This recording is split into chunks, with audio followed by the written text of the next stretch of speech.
Bienvenidas y bienvenidos a La Dama de Avalon, la novela de Marion Zimmer Bradley que es precuela de la saga de las nieblas de Avalon.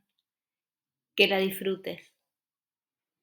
Parte 1. La Sabia, capítulo 2. ¿Has venido entonces a unirte a nuestra orden?, le preguntó el viejo. Gowen lo miró con sorpresa. Cuando la sacerdotisa Kia lo había llevado con Branos la noche anterior, al chico le pareció que el anciano bardo llevaba vivo más tiempo que sus sesos y su música.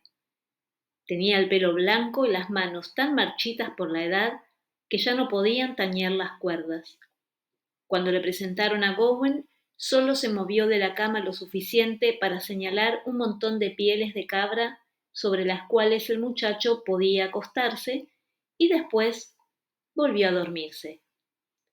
El bardo no prometía mucho como mentor en aquel extraño lugar, pero las pieles de cabra eran calientes y no tenían chinches, y Gowen estaba muy cansado. Antes de que hubiera pensado en la mitad de las cosas que le habían sucedido durante la última luna, se lo llevó el sueño. A la mañana siguiente, Branos era una persona totalmente distinta de la criatura confusa de la noche anterior. Los ojos legañosos eran sorprendentemente amables, y Gowen sintió que se sonrojaba bajo aquella mirada gris. No estoy seguro, repuso con prudencia. Mi madre adoptiva no me ha dicho lo que tengo que hacer aquí. Me preguntó si quería ser bardo, pero solo he aprendido las sencillas canciones que los otros niños de la casa del bosque cantaban. Me gusta cantar, pero supongo que ser bardo es bastante más que eso. A Gowan le gustaba cantar, pero el archidruida Ardanos, que era el bardo más excelso de su época, detestaba su sola presencia y jamás le había permitido intentarlo. Ahora que sabía que Ardanos era su abuelo, el mismo que había querido matar a Eilan cuando supo que estaba embarazada, entendía por qué. Si hubiera sido llamado por ese camino, dijo con precaución, ¿no lo sabría ya a estas alturas? El viejo tosió y escupió al fuego. ¿Qué te gustaría hacer? En la casa del bosque ayudaba con las cabras y a veces trabajaba en el jardín. Cuando tenía tiempo jugaba a la pelota con los otros niños. Entonces, ¿prefieres el aire libre a encerrarte a estudiar? Aquellos ojos amables volvieron a clavarse en él. Me gusta hacer cosas, contestó Gowen, pero también me gusta aprender, si lo que aprendo es interesante. Me encantaban las historias de héroes que contaban los druidas. Se preguntaba qué tipo de historias aprenderían los niños romanos, pero tenía suficiente sentido común para no indagar en ese preciso momento. Si te gustan las historias, empezaremos por ahí, dijo Branos sonriendo. ¿Quieres quedarte? Gowen miró hacia otro lado. Creo que en mi familia había bardos. A lo mejor la dama Kaelin me ha enviado aquí por ese motivo. Si no tengo talento para la música, ¿seguirás queriéndome a tu lado? Son tus fuertes brazos y piernas lo que necesito, muchachito, no la música. El anciano suspiró y después arrugó sus pobladas cejas. ¿Dices que crees que habías bardos en tu familia? ¿No sabes quiénes eran tus padres? El muchacho lo miró con cautela. Kaelian no le había dicho que mantuviera en secreto sus orígenes, pero lo sabía desde hacía tan poco tiempo que no le parecía real. ¿Querrás creerme si te digo que hasta esta luna no he sabido sus nombres? Ahora están muertos, y supongo que el conocimiento de mi existencia no puede causar daño a nadie. Le sorprendió el resentimiento de sus palabras. Mi madre era la suma sacerdotisa de Bernemeton, la dama Eilan. Recordó su dulce voz y la fragancia que siempre desprendían sus velos y se tragó las lágrimas. Pero mi padre era romano, así que, como puedes ver, probablemente lo mejor hubiera sido no nacer. El anciano druida ya no podía cantar, pero su oído estaba en perfectas condiciones. Escuchó el tono sombrío en la voz del niño y suspiró. En esta casa no importa quiénes hayan sido tus padres. Cunomaglos, el druida que dirige esta hermandad, de la misma manera que la dama Caelian gobierna la casa de las sacerdotisas, proviene de una familia de alfareros de los alrededores de Londinium. Nadie en este mundo sabe, si no es de oídas, quién fue su madre ni su padre. Ante los dioses nada importa, excepto lo que puedas crear por ti mismo. Eso no es del todo cierto, pensó Gowen. Caelian dijo que me vio nacer, así que sabe quién era mi madre, pero supongo que eso para él lo mismo que saberlo de oídas, así que tendré que confiar en su palabra. ¿Puedo fiarme de ella? Se preguntó de repente. ¿Puedo confiar en este hombre o en algunos de los que hay aquí? Por extraño que le pareciese, la cara que recordó en ese momento era la de la reina de las hadas. Confiaba en ella, pensó, y era extraño, porque ni siquiera estaba seguro de que fuese real. Entre los druidas de nuestra orden, dijo el anciano, el origen no importa. Todos los hombres se vuelven parecidos en esta vida que no tiene nada, tanto el hijo del archidruida como el de un vagabundo. Todos los hombres empiezan como un recién nacido desnudo y llorón. Yo y tú, el hijo de un mendigo, el de un rey o el de 100 reyes. Todos los hombres empiezan igual y todos acaban de la misma manera, enrollados en una sábana. Gowen se quedó mirándolo. La dama de las hadas había utilizado aquella expresión, hijo de 100 reyes. Le hacía sentir frío y calor al mismo tiempo. Le había prometido que iría a por él. Puede que le dijera entonces qué significaba ese título. Sintió que se le aceleraba el corazón de repente y no supo si era por la expectación o por el miedo. Cuando la luna que le había dado la bienvenida a Avalon menguó, Caelian ya había recuperado su rutina como si nunca hubiera estado fuera. Por las mañanas, cuando los druidas subían al tosal para saludar al sol, las sacerdotisas rezaban sus oraciones junto al fuego. Por la tarde, cuando las lejanas mareas hacían que subiera el nivel del agua en los pantanos, se encaraban al oeste para honrar al ocaso. Por la noche, Thor pertenecía a las sacerdotisas, la luna nueva, la luna llena y los cuartos. Era sorprendente, pensó mientras seguía a Eilund hacia la cabaña que servía de almacén, lo rápido que podían nacer las tradiciones. La comunidad de sacerdotisas aún no llevaba un año en la isla sagrada y Eilund ya acataba las sugerencias de Caelian como si fueran ley y las avalara una tradición de más de 100 años. ¿Os acordáis de que Caminante de las Aguas nos trajo un saco de cebada la primera vez que llegó hasta aquí? Pues esta vez no ha traído nada. Eilund iba adelante por el camino que conducía al almacén y seguía hablando. Tendréis que convenir conmigo, señora, en que esto no puede continuar así. No disponemos de sacerdotisas suficientes para atender a los que sí nos dan algo a cambio. Y si seguís trayendo a todos los huérfanos que encontráis, no sé cómo vamos a estirar nuestra despensa para alimentarlos a todos cuando llegue el invierno. Por un momento Caelian se quedó sin habla. Después se apresuró para alcanzarla. No es cualquier huérfano, es el hijo de Eilan. Pues que se lo quede Bendeigid, al fin y al cabo era su padre. Caelian sacudió la cabeza acordándose de aquella última conversación. Bendeigid estaba loco. Si podía impedirlo, Bendeigid nunca sabría que Gowen seguía con vida. Eilund quitó la barra que mantenía la puerta del almacén cerrada. Cuando ésta se abrió, algo pequeño y gris salió corriendo y se metió en los arbustos. La sacerdotisa soltó un grito y se echó hacia atrás entre los brazos de Caelian. ¡Que caiga una maldición sobre ese bicho! ¡Que caiga! ¡Cállate! Le gritó Caelian sacudiéndola. Tú no eres quien para maldecir a una criatura que tiene tanto derecho como nosotras a buscar alimento, ni de negar nuestra ayuda a quien la necesita, especialmente a Caminante de las Aguas, que nos lleva y nos trae cuando tenemos que cruzar las aguas, y solo nos pide una bendición a cambio. Eilund se volvió mientras se le encendían las mejillas. Yo no hago más que cumplir con la tarea que me asignasteis. ¿Cómo podéis hablarme así? Kelian la soltó y suspiró. No pretendía herir tus sentimientos ni sugerir que no lo has hecho bien.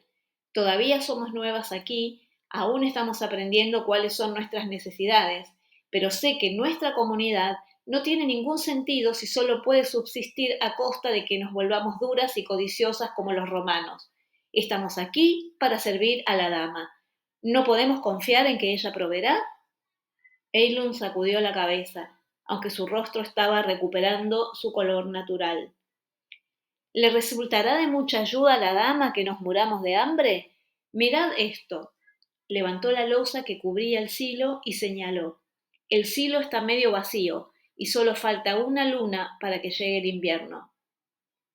El silo está medio lleno, habría debido contestar, pero era precisamente por ese celo por lo que Kelian la había nombrado encargada del almacén. Hay 2 silos más que todavía están llenos, dijo con calma, pero haces bien en señalármelo. En los almacenes de Bernemeton había grano suficiente para pasar unos cuantos inviernos, y ahora son menos bocas que alimentar, intervino entonces Eilund. ¿No podríamos traer de allí? Kellen cerró los ojos y volvió a ver la pira de cenizas en la colina de las doncellas. De hecho, Eilan y muchas de las demás no tendrían que alimentarse ni ese invierno ni ningún otro. Se dijo a sí misma que aquello no había sido más que una sugerencia práctica, que Eilund no lo había dicho para causarle dolor. Le preguntaré, se obligó a calmar la voz, pero si, como decía, la comunidad de la Casa del Bosque va a disolverse, no podremos depender más de ella, y en cualquier caso lo mejor es que la gente de Deva nos olvide. Ardanos se mezcló con los romanos y casi nos trajo el desastre. Creo que deberíamos comportarnos de una manera discreta, por lo tanto, habrá que encontrar algún sistema para alimentarnos aquí. Ese es vuestro trabajo, señora. El mío, encargarme de los almacenes que tenemos, repuso Eilund, y volvió a colocar la losa de piedra en su sitio. No, es el de la dama, pensó Kelian mientras seguía contando sacos y barriles. Por ella estamos aquí, y no debemos olvidarlo. Era cierto que ni ella ni la mayoría de las mujeres mayores habían conocido otro hogar que el de las sacerdotisas, pero poseían conocimientos que les garantizarían la bienvenida en cualquiera de los salones de los jefes britanos. Sería duro irse, mas ninguna se moriría de hambre.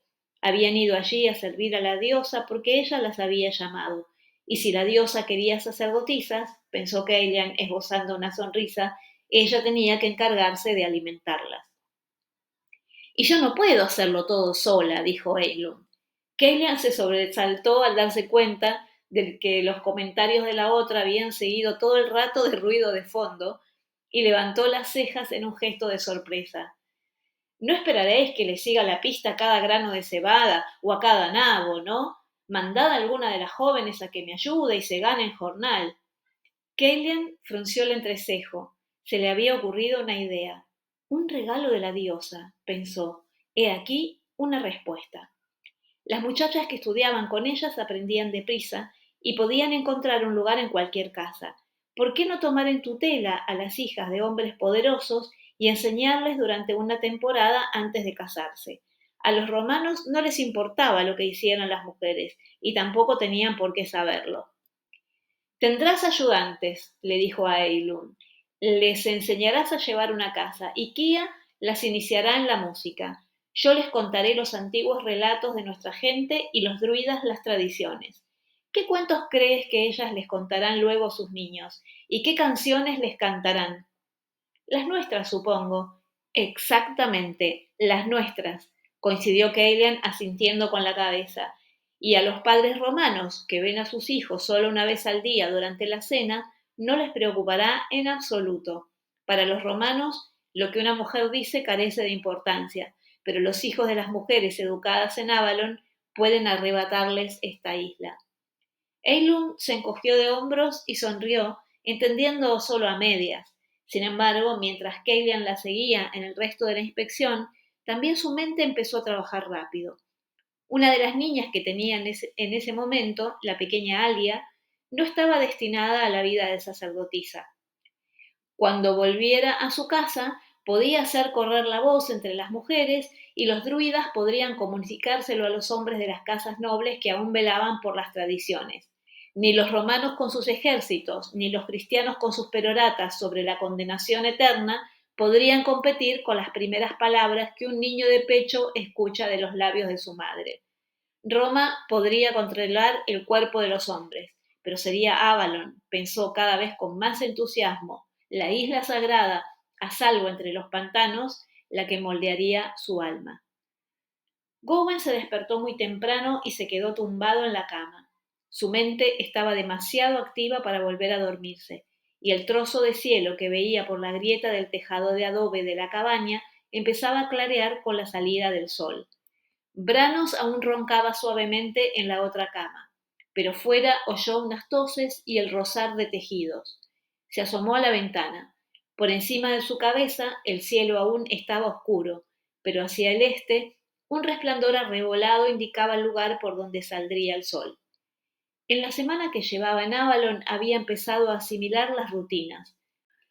Los hombres se reunían en ese momento frente al salón de los druidas, los novicios vestidos de gris y los sacerdotes de blanco para los servicios del alba. La procesión transcurría completamente en silencio. Gowen sabía que no podían hablar hasta que el disco solar brillara en el cielo por encima de las colinas. Haría buen día. No había vivido toda su vida en un templo druídico para no saber al menos eso del clima. Se levantó y se vistió sin despertar al anciano y salió de la cabaña. Afortunadamente no lo habían alojado en la casa de las doncellas, donde lo controlarían como a una jovencita. La luz era tenue y el aroma fresco del alba llenaba el húmedo ambiente. Aspiró hondo. Como a una señal muda, la procesión del sol naciente avanzó con parsimonia por el sendero. Gowen esperó a la sombra de un tejado de paja hasta que pasaron los druidas y después caminó sin hacer ruido hasta la orilla del lago. El hada le había dicho que esperara allí. Desde que había llegado, bajaba todos los días junto al agua. Gowen dudaba de que ella volviera a buscarlo, pero ya había empezado a amar la belleza del lento amanecer en los pantanos. El cielo empezaba a sonrojarse con la primera luz rosada del alba. Debajo crecía la zona iluminada que mostraba las construcciones apiñadas bajo la falda de Thor. Se veía el alto techo puntiagudo del salón de reuniones, construido en forma rectangular a la manera romana. Los techos de pajas de las casas redondas que se alzaban detrás del salón desprendían un brillo amortiguado. Las más grandes eran las de las sacerdotisas, las más pequeñas las de las doncellas, y un poco aparte estaba la de la suma sacerdotisa. Detrás estaban los cobertizos de la cocina, la tintorería y el establo de las cabras. En ese instante el sol iluminaba también los techos más castigados por el paso del tiempo de las casas de los druidas al otro lado de la colina. Más allá estaba el manantial sagrado, y cruzando los pastos el grupo de cabañas cristianas apiñadas alrededor de un espino que había crecido de la vara del padre José. Pero él aún no había estado allí. Las sacerdotisas, después de discutir sobre cuáles eran las tareas más adecuadas para un niño de 10 años, le asignaron la de ayudar a pastorear las cabras que les proporcionaban la leche. Si me hubiera ido con mi abuelo romano, pensó, ahora no tendría que sacar las cabras a pastar. Pero los animales no eran mala compañía. Al mirar el cielo, reparó en que las sacerdotisas pronto empezarían a moverse y esperarían verlo en el salón para desayunar. Después las cabras empezarían a balar ansiosas por salir a pastar en la colina. El único momento que tenía para él mismo era ese. Volvió a escuchar en su interior las palabras de la dama. Hijo de 100 reyes. ¿Qué había querido decir? ¿Por qué él? Su mente daba vueltas y más vueltas sobre esos pensamientos. Habían pasado muchos días desde aquella extraña bienvenida. ¿Cuándo iría por él? Se sentó durante largo rato en la orilla, mirando la gran extensión de agua gris que poco a poco adoptaba el tono plateado del pálido cielo de otoño. El aire era fresco. pero él estaba acostumbrado al frío, y además lo abrigaba la piel de oveja que Branos le había dado para que la usara como manto. El ambiente era tranquilo, mas no había un completo silencio. Si permanecía quieto podía oír el murmullo del viento entre los árboles y el susurro de las olas cuando besaban la orilla. Cerró los ojos y su respiración se detuvo. Sintió como si por un momento todos los pequeños sonidos del mundo se hubieran convertido en música. No podía decir si procedía de fuera o si su espíritu estaba cantando, pero escuchaba la melodía cada vez más nítida. Sin abrir los ojos, sacó de su bolsillo la flauta de sauce que Branos le había dado y empezó a tocar. Las primeras notas se parecieron tanto a un graznido que le entraron ganas de tirar la flauta al agua, pero enseguida se hicieron más nítidas. Gowen tomó aire, se concentró y volvió a intentarlo. Escuchó un hilo de sonido puro. Lentamente empezó a mover los dedos y poco a poco se fue formando una melodía. Se relajó. Su respiración se volvió profunda, controlada y se sumergió en el sonido emergente. Perdido en la música, no reparó al principio en que había aparecido la dama. Solo lo hizo cuando el resplandor de luz que caía sobre el lago se recortó en una sombra y ésta se convirtió en una forma que se movía de manera mágica sobre la superficie, hasta que vio la proa de la embarcación en la que se erguía la figura y el extremo delgado de la pértiga. La barca era parecida a aquella en la que Caminante de las Aguas los había llevado a la isla, pero un poco más estrecha. La dama la empujaba con movimientos largos y poderosos. Gowen la miró con atención. En su primer encuentro se había sentido demasiado confundido para fijarse bien en ella. Los antebrazos, que llevaba descubiertos a pesar del frío, eran delgados y bien torneados. El pelo negro lo llevaba recogido hacia atrás, de manera que le dejaba la frente despejada, y tenía una frente alta y lisa, delimitada por dos cejas oscuras. Los ojos eran también oscuros y brillantes. Iba acompañada de una niña robusta con unos profundos hoyuelos alojados en unas mejillas rosadas y tan suaves como la nata montada. Su cabello era fino, de color cobrizo, el mismo que el de la dama Eglan, su madre. Lo llevaba como todas las sacerdotisas recogido en una larga trenza. La niña le sonrió nada más verlo, y se le arrugaron los mofletes.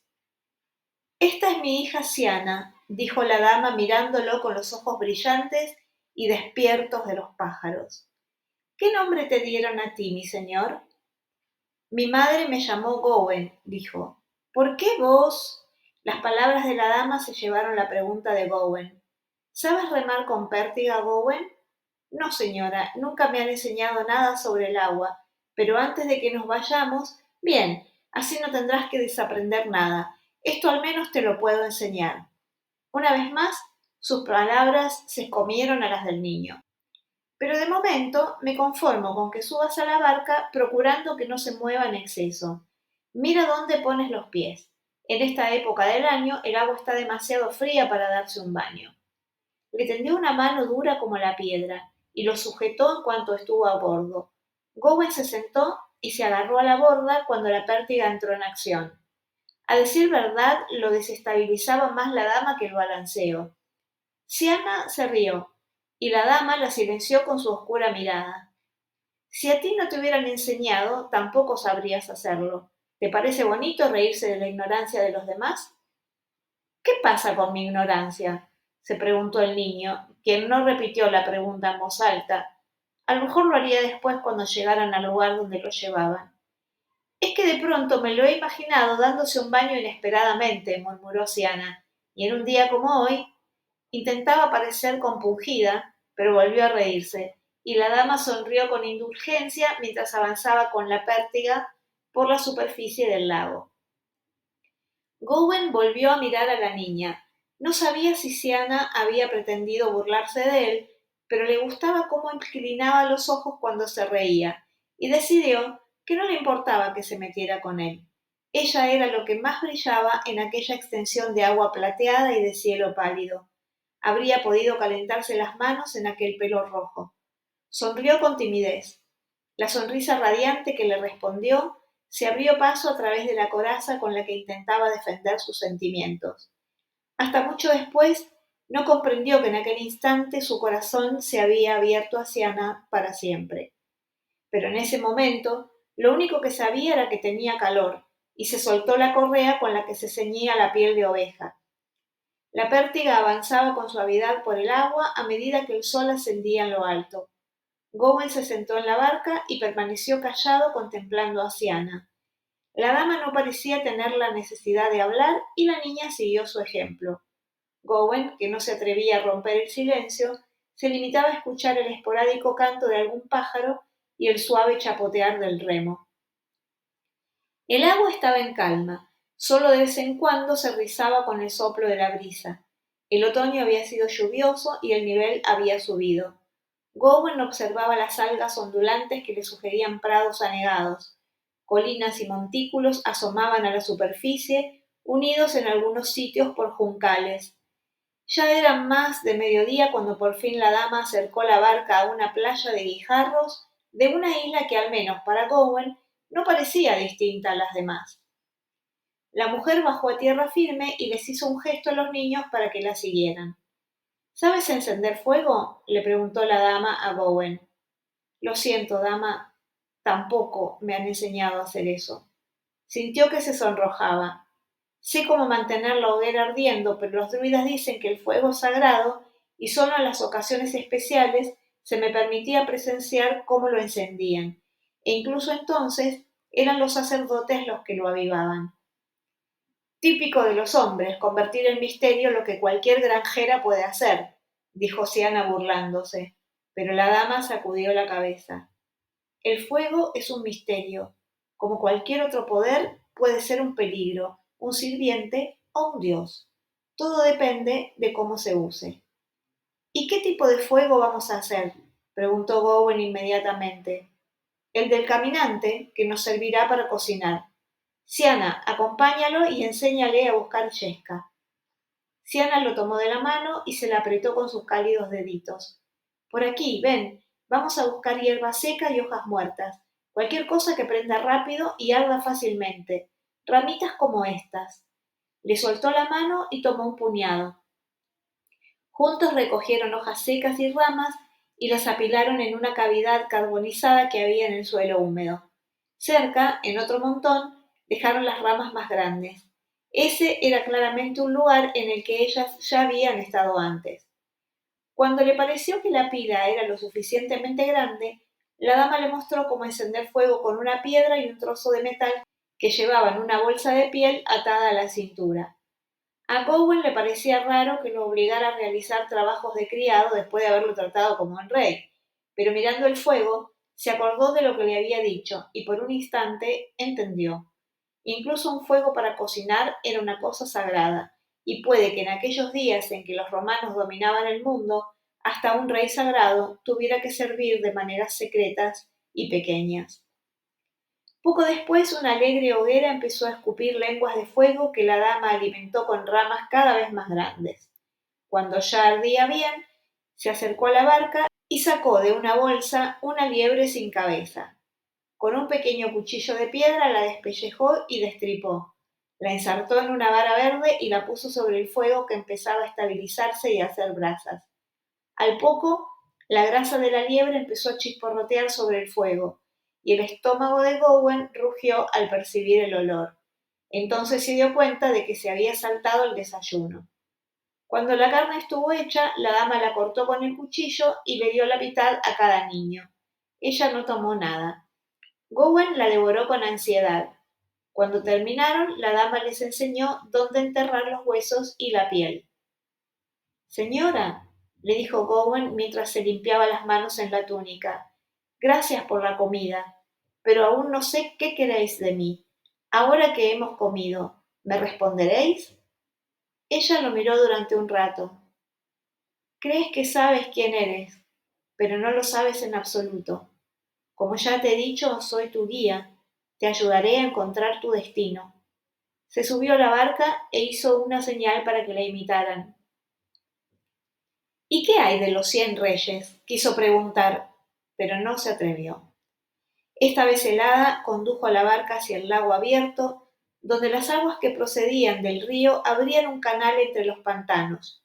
Tuvo que inclinarse mucho para tocar el fondo con la pértiga.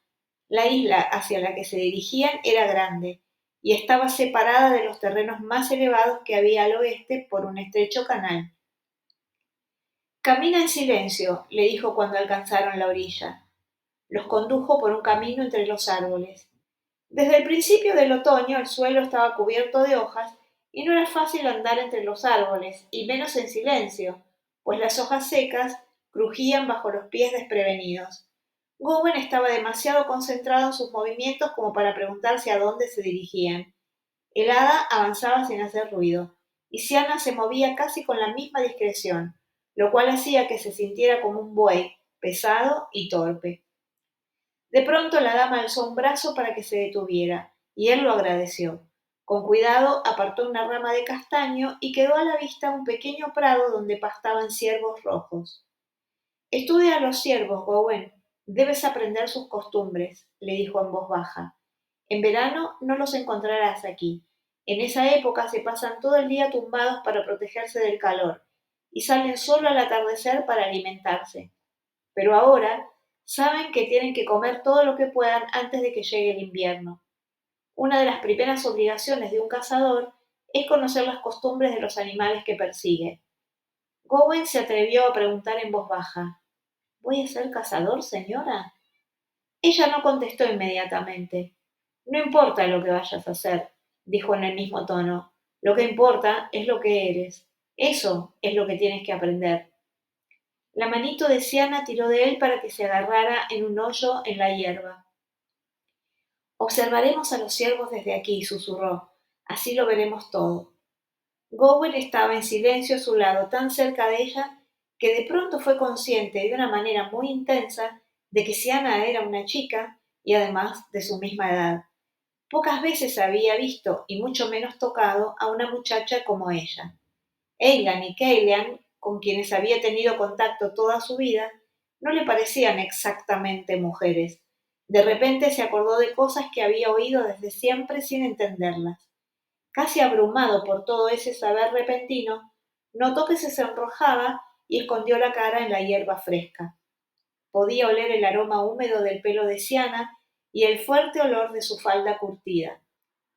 Al cabo de un rato, Siana le tocó en el costado y susurró: «Mira». Con paso delicado apareció entre la hierba una hembra de gamo. Las pezuñas del animal parecían demasiado pequeñas para aguantar su peso. Detrás de ella iba un cervatillo cuyas manchas de cría comenzaban a desaparecer bajo el pelaje de invierno.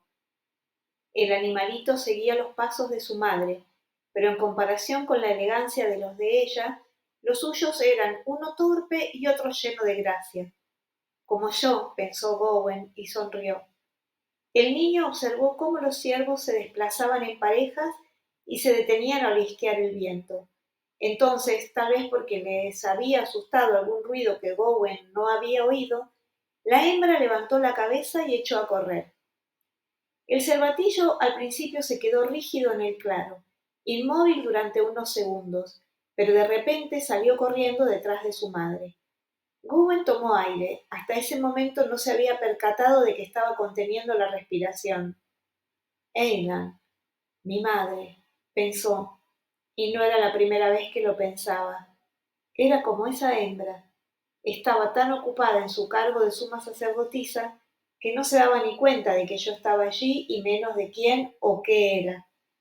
Sin embargo, a esas alturas ya estaba acostumbrado a ese dolor. Más real que el recuerdo era la conciencia de que Siana se le había acercado. Todavía podía sentir la huella de sus deditos mojados agarrados a los suyos. Empezó a moverse, pero ella estaba señalando el límite del bosque. Se quedó quieto, sin respirar, y de repente, al borde del claro, vio una sombra. Oyó el grito ahogado de Siana, cuando lentamente un macho magnífico con unas astas enormes empezó a pasearse por el espacio abierto. Tenía la cabeza erguida y la movía con una enorme y sutil dignidad. Gowen observó al ciervo sin moverse. Este sacudió la cabeza y se detuvo un momento casi como si pudiera ver a Gowen entre el follaje. A su lado el niño oyó que Siana susurraba: «El rey ciervo ha venido a saludarte. A veces pasa más de un mes sin que lo veamos». Sin poder evitarlo, Gowen se puso en pie. Durante un largo momento su mirada se cruzó con la del ciervo. Entonces el animal sacudió las orejas, dio un salto y echó a correr. Gowen se mordió un labio convencido de que había sido él quien lo había asustado, pero un instante después, una flecha negra completó su parábola y se clavó en el lugar que hacía un instante había ocupado el ciervo. Le siguió otra, pero el macho ya estaba oculto entre los árboles y no se veían más que ramas temblorosas. Gowen dirigió la mirada hacia el punto del que provenían las flechas.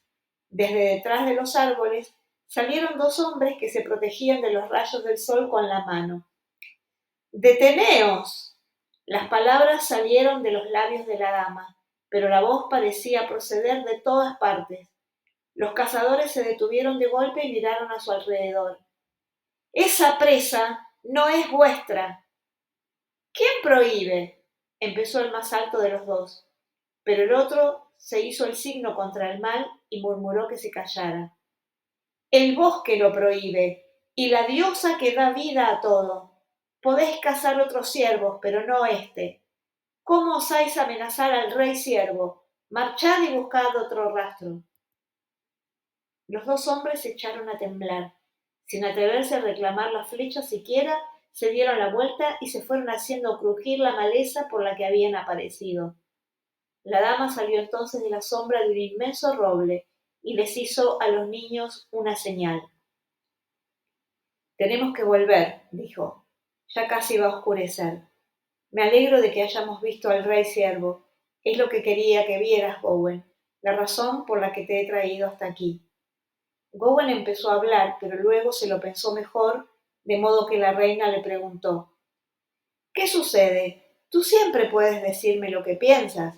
Tal vez lo que yo diga o haga no sea de tu agrado, pero tú siempre puedes preguntar.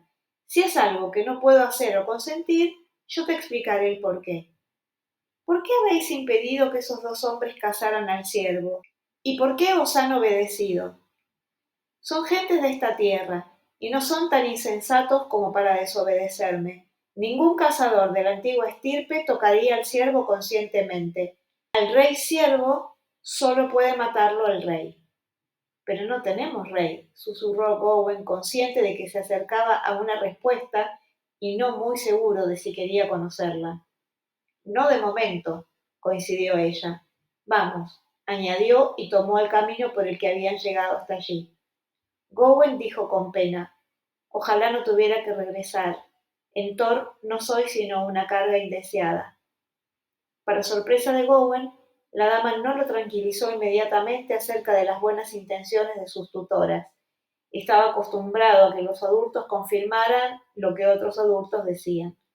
Pero luego la dama dudó y dijo lentamente: «A mí también me gustaría que no tuvieses que volver, pues no quiero que estés triste. Sin embargo, todos debemos hacer, antes o después, cosas que no nos gustan o para las que no estamos preparados. Y aunque yo considero un privilegio educar a alguien de tu linaje y siempre he deseado tener un niño a quien poder criar junto con mi hija, es necesario que permanezcas en el templo el tiempo necesario, hasta que completes tu formación druídica. Ese es un aprendizaje que también es necesario para mi hija». Gowen reflexionó un momento y después habló: «Pero yo no quiero ser druida». «Yo no he dicho eso, solo he dicho que debes recibir esa formación para cumplir con tu destino». «¿Cuál es mi destino?», soltó de improviso. «No puedo decírtelo». «¿No podéis o no queréis?», gritó y vio que Siana se ponía blanca. Gowen no quería pelearse con su madre delante de ella, pero tenía que saberlo. Durante un buen rato el hada solo lo miró. «Cuando ves las nubes rojas y furiosas, sabes que es probable que haya tormenta, ¿verdad? Pero no sabes cuándo caerá la lluvia o si será copiosa. Así sucede también con el tiempo de los mundos interiores. Yo conozco sus ciclos y mareas, entiendo sus señales y puedo ver su poder. Veo poder en ti, niño. Las mareas astrales se concentran a tu alrededor como el agua rodea un árbol sumergido. Aunque sé que no es ningún consuelo para ti, estás aquí con un fin. Pero no sé cuál es exactamente, y si lo supiera, no me estaría permitido contártelo, pues cuando la gente intenta cumplir o evitar una profecía, es precisamente cuando hace lo que no debería hacer.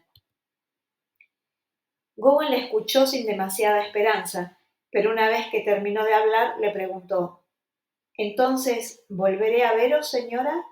Seguro que lo harás. ¿Acaso no va a vivir mi hija entre las doncellas de Avalon? Cuando vaya a visitarla a ella, también te veré a ti. ¿La cuidarás entre los druidas como ella te ha cuidado a ti en el bosque? Gowen la miró sorprendido. Siana no daba el perfil de sacerdotisa en absoluto, cuyo modelo para él eran Eilan y tal vez Caelian. Así que también Siana iba a ser sacerdotisa. ¿También ella tenía un destino?